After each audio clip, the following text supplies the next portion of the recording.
శ్రీ విష్ణు పురాణం 11వ అధ్యాయం ప్రారంభం. నవబ్రహ్మల సృష్టి. మైత్రేయుడు ఇట్లు ప్రశ్నించెను.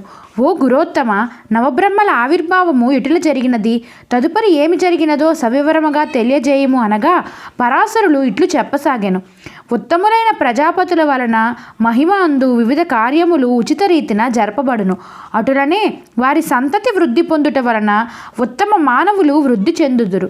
కనుక కమలోద్భవుడు తన మానస సృష్టి చేత నవబ్రహ్మలను సృష్టించెను. వారు భృగువు, పులస్త్యుడు, పులహుడు, క్రతువు, అంగీరసుడు, మరీచి, దక్షుడు, అత్రి, వశిష్ఠుడు. వారు పురాణ ప్రసిద్ధులు, అత్యుత్తములు, బ్రహ్మ సమానులు. వీరికి భార్యలుగా ఖ్యాతి, భూమి, సంభూతి, క్షమ, ప్రీతి, సన్నతి, ఊర్జ, అనసూయ, అరుంధతి అను కన్యలను సృజించెను.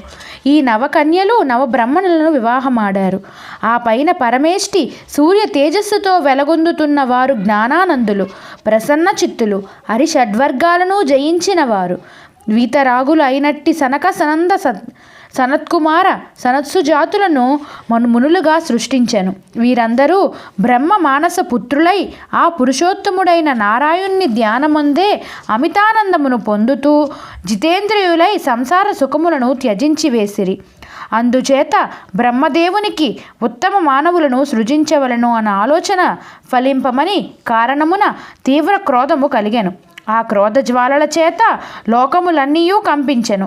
పరమేష్టి క్రోధముతో తన కనుబొమ్మలను ముడివేయగా అంతటా ఒక అద్భుతము జరిగినది.